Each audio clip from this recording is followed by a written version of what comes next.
Mbukelo silethu uhle TV sekubingelela namhlanje sikwethulela amazwibelo ohambo likaMama uSiphumelele Mbambo lapho kona lwethu lekona exoxa noMamzanele Mbokazi omsakazweni ukhozi FM ohlelweni Eshilo lapho kona umuntu asuke ekhuluma khona ngohambo lwakhe noNkulunkulu lapho kusukela ekuqaleni uNkulunkulu emthathe emdlulise emini kanti mbukelo silethu uhle TV nanka amazwibelo esicaphunele wona esikhuleni zokuxhumana ngesikhathi uMama uSiphumelele Mbambo echaza kabanzi ukuthi wasinda kanjani ngesikhathi kubulawa abazali bakhe kanye nomndeni wakhe.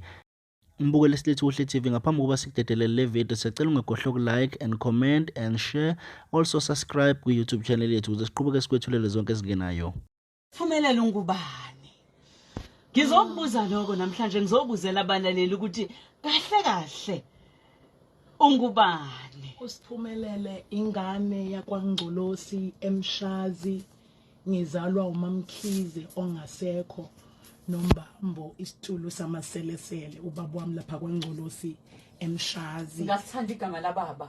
Ubaba wami ibongo zakhe isitulo sanoma yi isitulo nje. Awusuka nemali. Ubaba wami ongizalayo ngindodakazi yokugcina kubazali bami ababa nabantwana abo4 badlule emhlabeni abanye ngeke ngithi ke bashona ababili wafo yedwa athi omunye uhlukanisa kanjani ngithi laba abanye badlula ngendlela ejwayelekile kodwa lo munye wanqunywa uqhoqhoqho washona ngangisemncane indlela kaNkulunkulu ayifanele abantu washona neminyaka u15 ngokunqunywa wabulawa kabuhlungu kodwa washona esake wangithengela ingubo yokugqoka.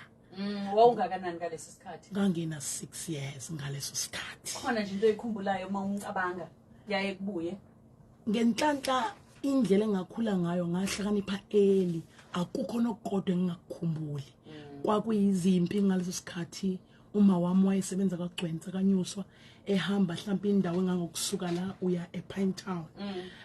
Kwaba nempi kwakunabantu abahlala ekhaya ubaba wami wayethanda kakhulu ukuvikela abantu behlala ekhaya kwafika la ukuthi khona mabefuna ubaba wami babulala ubhuti wami bahlasela ekhaya ngoba sasabantu ababeswele ngangifake ibhayi elithile noma umtakelo ngolimi langakithi elumbala nje ngilifakela liyingubo kimi badubula ubaba ohlangothini wawa phansi mayewa ubaba ngagxuma mina ngaya kombamba mangimbamba vele kusukela ebuntwaneni nje khona indlela engangiyona yokuvikela kwakuzenzekela ukuthi makukhontenzi kumuntu mhlambe kube khona indlela ekugxuma ngayo kimi ngafike ngambamba wase ubaba wavuka ngesikhathi ngimbamba bajika basebengenile ngoba kwakurawundi wasukuma ubaba waphuma washiya mina nomama nobhuti wami. Ngiyamkhumbula uma efihla ubhuti wami ngebhodwe emboza ngoba yayibulawa ingane yomfana kaBaba wami ngaleso sikhathi ngoba kwakubulawa imbewu kaBaba wami ngoba kwakuthiwa umuntu okwazi ukuvikela abantu nje. Ngiyakhumbula ukuthi ngasindela ukuthi ngiyingane yentombazana. Ngiyamkhumbula uma ephendula iphinifa engibopha ngalo esemshila ubhuti wami enokholo lokuthi uzophila.